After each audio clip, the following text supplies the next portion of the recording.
Each of us blooms in our own time, and learning a new language is no different. Stories give us the fertile soil for our understanding of English, to grow at its own pace.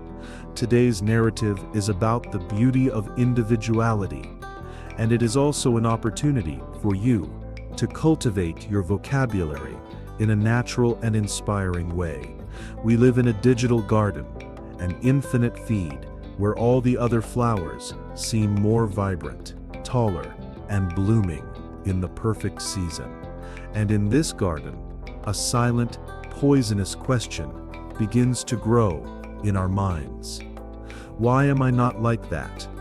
But what if, in our quest to be like the flowers we admire, we are tearing out our own roots and losing the one thing that makes us special? This is the story of Anna, a chef who could copy any masterpiece but had forgotten how to create her own.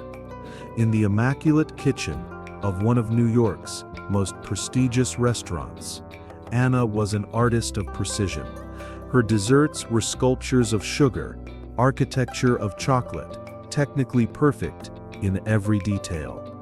But there was a whispered criticism among the city's gourmands, a phrase that haunted her. Her creations lacked a signature, a soul. Searching for this soul, Anna would spend her nights in a toxic routine. She would scroll through her social media feed, seeing the desserts of famous chefs in Paris, Tokyo, and Copenhagen. But instead of finding her own inspiration, she would fall into the trap of imitating trends, her mind whispering, "I can do that, but even more perfectly." The result was desserts that won praise for their technique, but left her with a hollow feeling of being a fraud. The applause wasn't for a creation of her own, but for a well-executed imitation. She was a chameleon, able to replicate any color with perfection, but inside, she felt she was forgetting what her own color was. The final blow came in the form of an online food review. 2 words, amidst praise for her technique, hit her like stones: forgettable. It was the verbalization of her greatest fear. Devastated, feeling the kitchen walls closing in on her, Anna fled to the only place of peace she knew: the small garden on the restaurant's terrace. There, amidst pots of herbs and small fruit trees, was Mr. Sato, the restaurant's elderly and silent Japanese gardener. He moved with an economy of gestures, pruning a leaf here, adjusting the soil there, in a silent dialogue with his plants. His small urban oasis was a world apart from the pressure of the kitchen. He saw her arrive, her shoulders slumped under the weight of the criticism.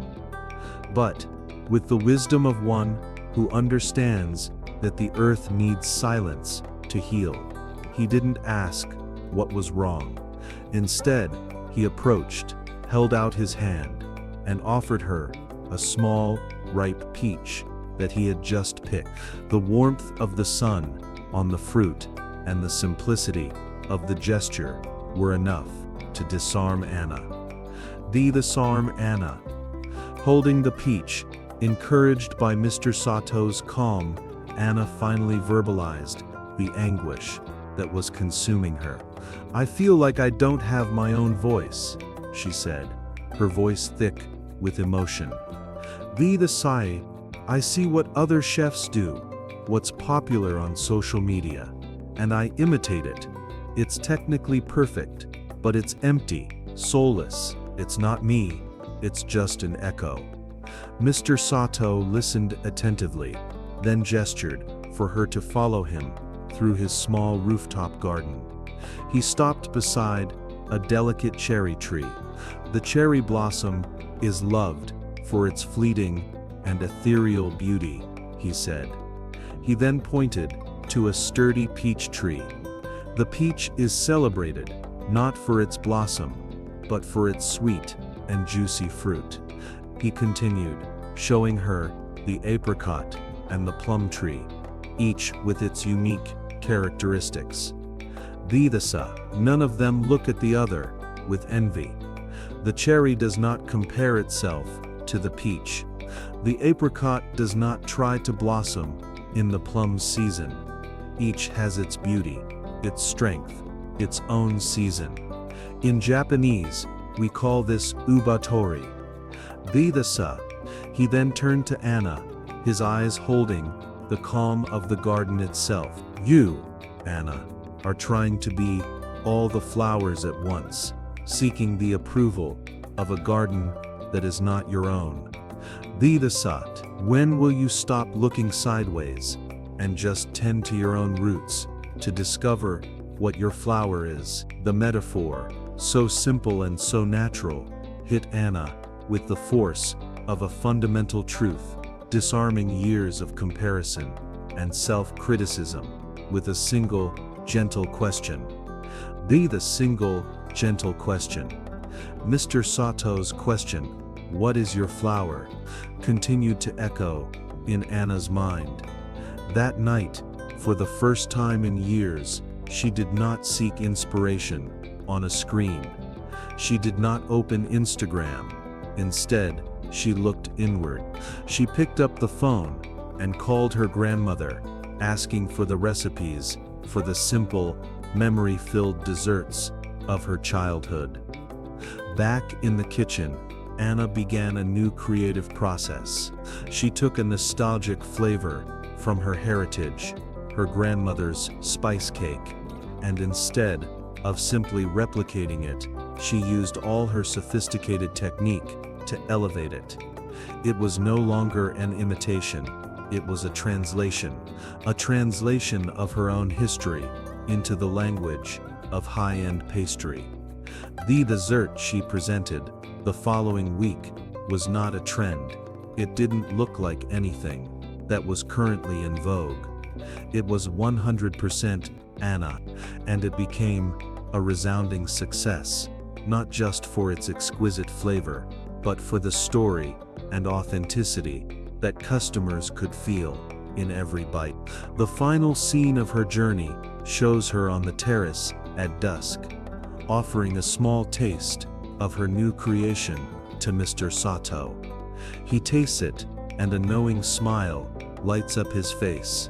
Anna had stopped comparing herself to the other flowers. She had found her own season and was, finally, blooming. Anna's journey from chameleon pastry chef to the artist of her own story teaches us the lesson of Oubaitori. In a world that pressures us to fit into patterns of success, comparison is the thief of joy and the murderer of originality. The world doesn't need another copy. It needs your unique contribution. Stop comparing and start cultivating. Her story is an invitation to look at our own place in the garden of life and ask, what is my flower? What unique beauty, what particular strength am I trying to suppress to be like the other flowers around me?